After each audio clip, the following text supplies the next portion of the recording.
నమస్తే, good morning. ఈరోజు news paper వార్తలు, వాటిలో ముఖ్యాంశాలు. Please like, share and subscribe. ముందుగా ఈనాడు పత్రిక. మిర్చి రైతులను ఆదుకోండి.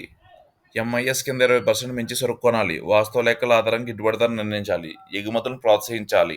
చంద్రబాబు వినతి సానుకూలంగా స్పందించిన కేంద్ర వ్యవసాయ మంత్రి. నేటి ఉదయం 11 గంటలకు ఉన్నత స్థాయి సమావేశం.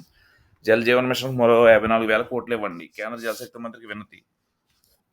రాష్ట్రంలో మిర్చి రైతుల సమస్యలు జల్ జీవన్ మిషన్ పథకం అమలుకు అదనంగా నిధులు, పోలవరం ప్రాజెక్టు ఖర్చుకు చేసిన నిధులు తిరిగి చెల్లింపు, పోలవరం బసకచర్ల ద్వారా నదుల అనుసంధానం ప్రాజెక్టుల గురించి ఆంధ్రప్రదేశ్ ముఖ్యమంత్రి చంద్రబాబు, కేంద్ర మంత్రులు శివరాజ్ సింగ్ చౌహాన్, సిఆర్సీ పటేల్ దృష్టికి తీసుకెళ్లారు. ఢిల్లీ ముఖ్యమంత్రి రేఖా గుప్తా ప్రమాణ స్వీకార కార్యక్రమంలో పాల్గొనడానికి వచ్చిన ఆయన ఉప ముఖ్యమంత్రి పవన్ కళ్యాణ్తో కలిసి జలశక్తి మంత్రి సిఆర్ పటేల్తో సమావేశమయ్యారు.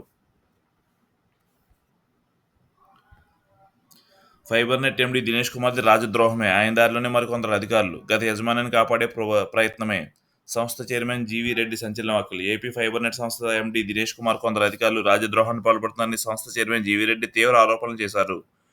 ప్రైవేటు సంస్థలతో కుమ్మక్కు కావడం ద్వారా సంస్థ ఆర్థిక మూలాలు దెబ్బతీసే చర్యలకు పాల్పడుతున్నారని సంచలన ఆరోపణలు చేశారు. ఈ అంశంలో అడ్వకేట్ జనరల్ ప్రభుత్వ ప్రధాన కార్యదర్శి దృష్టికి తీసుకెళ్లి వారిపై చర్యలు తీసుకోవాలని కోరినట్టు తెలిపారు. విజయవాడలో సంస్థ కార్యాలయం గురువారం ఆయన విలేకరులతో మాట్లాడుతూ కూటమి అధికారంలో వచ్చాక 9 నెలలైన సంస్థలో పురోగతి లేకపోవడం అనుమానాలు బలపడుతున్నాయని, చైర్మన్గా నేను సంస్కరణలు తీసుకొచ్చి ఆదాయం పెరగడం లేదు, కొత్త కనెక్షన్లు ఇవ్వలేదు, ఒకరోజైనా దినేష్ కుమార్ వీటిపై సమీక్షించారా? విద్యుత్ ఛార్జీలు పెరగవు, పెంపు లేకుండా నూతన టరీఫ్. డిస్కంల ఆదాయంలో 12,632 కోట్లు. ఈ మొత్తాన్ని సబ్సిడీగా భరించనున్న ప్రభుత్వం. నూతన టారిఫ్ ప్రకటించిన ఏపీఈఆర్సీ చైర్మన్ రామ్ సింగ్. శ్రీశైలంపై దృష్టి పెట్టండి. మరమ్మతులు, ముఖ్య పనులకు 108 కోట్లు ఇచ్చేందుకు ప్రపంచ బ్యాంక్ అంగీకారం. తదుపరి ఒప్పందాలపై అధికారుల ఆలక్ష్యం. నేడు కృష్ణా బోర్డు అత్యవసర సమావేశం. సాగర్ వ్యవహారం, నీటి వినియోగం, కేటాయింపులపై చర్చ. తెలంగాణ మంత్రి ఉత్తమ్తో కృష్ణా బోర్డు చైర్మన్ భేటీ. వంశీకి హైకోర్టులో ఎదురుదెబ్బ. తెదేపా కార్యాలయంపై దాడి కేసులో ముందస్తు బెయిల్ పిటిషన్ కొట్టివేత. తెదేపా కార్యాలయంపై దాడి కేసులో వైకాపా నేత మాజీ ఎమ్మెల్యే వల్లభనేని వంశీకి హైకోర్టులో ఎదురుదెబ్బ తగిలింది. ముందస్తు బెయిల్ మంజూరు చేయాలని కోరుతూ వంశీ దాఖలు చేసిన పిటిషన్ హైకోర్టు కొట్టేసింది. న్యాయమూర్తి జస్టిస్ వీఆర్కే కృష్ణసాగర్ గురువారం ఈ మేరకు తీర్పు చెప్పారు. 2023 ఫిబ్రవరి 20న వైకాపా ఎమ్మెల్యేలు వంశీ అనుచరులు గన్నవరం తెదేపా కార్యాలయంపై దాడి చేశారు. పలువురిని గాయపరిచి విధ్వంసం సృష్టించి పార్టీ కార్యాలయం విధుల్లో ఉన్న కంప్యూటర్ ఆపరేటర్ మధునూరు సత్యవర్ధన్ కులం పేరుతో దుష్పరులాడి పార్టీ కార్యాలయం అక్కడ ఉన్న వాహనాలను తగలబెట్టారు. ఈ ఘటనపై సత్యవర్ధన్ ఫిర్యాదు మేరకు గన్నవరం పోలీసులు 23 ఫిబ్రవరి 2022న పలువురిపై కేసు నమోదు చేశారు. ఈ కేసులో 71 నిందితులు ఉన్న వల్లభనేని వంశీ ముందస్తు బెయిల్ కోసం గత ఏడాది ఆగస్టులో హైకోర్టులో పిటిషన్ వేశారు. బెయిల్ పిటిషన్ పరిష్కారం అయ్యే వరకు అరెస్టు నుంచి తాత్కాలిక రక్షణ పొందారు. భద్రత కారణాలతోనే వంశీకి ప్రత్యేక సెల్. జైల్లో బ్లేడ్ బ్యాచ్, గంజాయి కేసులో నిందితులు ఉన్నారు. ప్రత్యేకంగా సీసీ కెమెరాలు అమర్చలేదు. కోర్టులో విజయవాడ జైలు సూపరింటెండెంట్ వివరణ. కస్టడీ, ప్రత్యేక వసతుల కల్పనపై నేడు ఉత్తర్వులు. కిడ్నాప్, బెదిరింపుల్లో వంశీకి ప్రత్యేక పాత్ర. సత్యవర్ధన్ అపహరించి ఆయనను వెంటబెట్టుకెళ్లారు. కారులో హైదరాబాద్ తీసుకెళ్లినట్టు పోలీసుల అనుమానం. పుకమఠం భూములు కొట్టేశారు. మాజీ మంత్రి పెద్దిరెడ్డి రామచంద్రరెడ్డి కబ్జా పర్వం. తిరుపతి నడిబొడ్డున 3 ఎకరాల ఆక్రమణ. ఆ భూమిలో వైకాపా కార్యాలయం, గోశాల నిర్మాణం. విలువ 100 కోట్లు. చర్యలు తీసుకోవాలని ప్రభుత్వానికి విజిలెన్స్ ఎన్ఫోర్స్మెంట్ నివేదిక. రాష్ట్ర ప్రజలందరికీ ఉచిత ఆరోగ్య బీమా. ఏడాదికి 20 లక్షల విలువైన చికిత్సను ఉచితంగా ప్రస్తుతం అందిస్తున్నారు. కొత్త బీమా విధానం వార్షిక ప్రారంభిత ఇతర షరతులు నియమితులు లేకుండా ప్రజలందరూ ఉచిత బీమా సౌకర్యాన్ని కల్పించేందుకు వీలుగా టెండర్ డాక్యుమెంట్ సిద్ధమైంది. ప్రతి కుటుంబానికి ఇప్పుడున్న 25 లక్షలు వార్షిక పరిమితి వైద్య సేవలు అలాగే కొనసాగుతాయి. అయితే ఏడాదికి 5 లక్షల వైద్య సేవలు ఉచితంగా అందించేలా టెండర్ పిలుస్తారు. ఆ పైన చికిత్స అయ్యే ఖర్చు ఎన్టీఆర్ వైద్య సేవా ట్రస్ట్ భరిస్తుంది.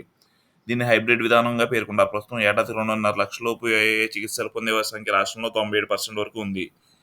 సీఎం చంద్రబాబు స్థాయిలో నిర్ణయం జరిగిన అనంతరం ఏడాది ఏప్రిల్లో లేదా మే నుంచి బీమా విధానం అమలులోకి వచ్చే అవకాశం ఉంది. ప్రజలందరూ ఉచిత ఆరోగ్య బీమా కల్పనకు ఉన్నత స్థాయి సమీక్ష సమావేశంలో ప్రధానంగా చర్చ జరుగుతుంది. ఈ మేరకు ప్రతిపాదనకు కొన్ని మార్పులు చేర్పులు చేయనున్నారు. భారత్లో ఎవరినో గెలిపించడానికి 182 కోట్లు. ఓటింగ్ పెంచడానికి బైడెన్ సాయం. అందుకే ఆ నిధులు రద్దు చేశాం. భారత్లో ఎవరినో గెలిపించడానికి గత అధ్యక్షుడు జో బైడెన్ 182 కోట్ల నిధులు కేటాయించారని అమెరికా అధ్యక్షుడు డొనాల్డ్ ట్రంప్ మరోసారి ఆరోపించారు. ఓటింగ్ను పెంచడం ద్వారా భారతీయ ఎన్నికలు జోక్యం చేసుకునేందుకు ఆయన ప్రయత్నించారని విమర్శించారు. అందుకే డోస్ దాన్ని రద్దు చేసిందని సమర్థించుకున్నారు. ట్రంప్ వ్యాఖ్యలపై భారత్లో దుమారం రేగింది. విదేశీ సంస్థల చేతిలో రాహుల్ గాంధీ కీలుగంలా మారని భాజపా ధ్వజం ఎత్తింది. ట్రంప్ ఈ అర్థం లేని అరుపులని కాంగ్రెస్ స్పష్టం చేసింది. ఏఐతో వైద్య విప్లవం. ఈనాడు మొక్కమొక్కలో AIG chairman doctor D Nageshwar Reddy.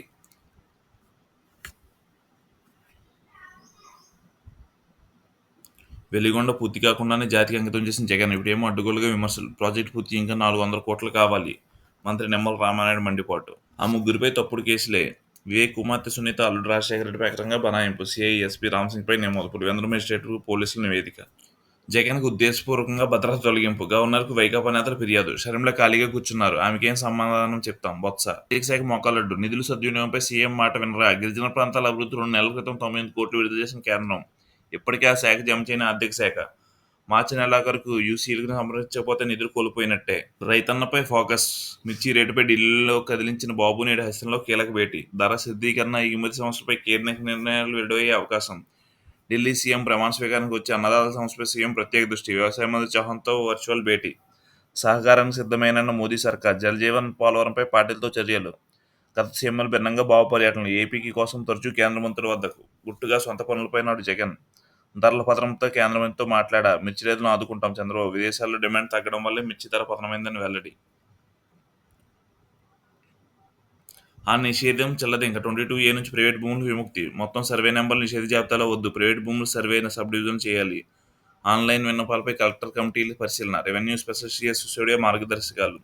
Housing board కాలనీలు, నివాస స్థలాలకు స్వేచ్ఛ. స్వతంత్ర సమరయోధులు, రాజకీయ బాధితులు, మాజీ సైనికుల భూములకు విముక్తి. కరెంట్ ఛార్జీలు పెంపు లేదు. 12,632 కోట్ల సబ్సిడీ ప్రభుత్వం ఓకే. అందుకే ఛార్జీలు పెంచడం లేదు. ఏపీఆర్సీసీ ఇన్ఛార్జ్ చైర్మన్ వెల్లడి. 3 డిస్కౌంట్ రాబడి 44,332 కోట్లు. వ్యయం అంచనా 57,544 కోట్లు. వ్యత్యాసాన్ని భరించేందుకు సర్కార్ హామీ. కర్నూలులో 2025-26లో టారిఫ్ విడుదల. తొలిసారి గంటల వారీగా విద్యుత్ కొనుగోలు కీలక నిర్ణయం. ఈవీలను యూనిట్ ధర 6.70. పంచాయతీలకు ఆర్థిక స్వేచ్ఛ. కూటమి హయాంలో అద్దుతున్న నిధులు. వడివడిగా సాగుతున్న అభివృద్ధి పనులు. జగన్ పాలనలో పల్లెల్లో సొమ్ము విద్యుత్ ఇష్టానుసారంగా. పల్లెల నిధులు దారి మళ్లింపు. ఆర్థిక సంఘం ఇచ్చే సొమ్ములు ఉచితాలకు. తాము అధికారంలోకి వస్తే పల్లె నిధులు నేరుగా పంచాయతీలకు ఇస్తామన్న కూటమి. పగలు చేపట్టాక సర్పంచుల ఖాతాలకు జమ.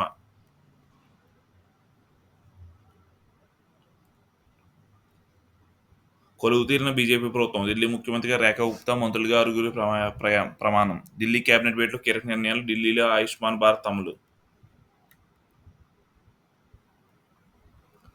రికార్డు స్థాయిలో పత్తి కొనుగోలు. 44,000 మంది రైతుల నుంచి 20 లక్షల క్వింటాలు. 10 ఏళ్ల తర్వాత రాష్ట్రంలో సీసీఐ కొత్త రికార్డు. సీఎం యాప్తో అక్రమాలకు చెక్. Thank you.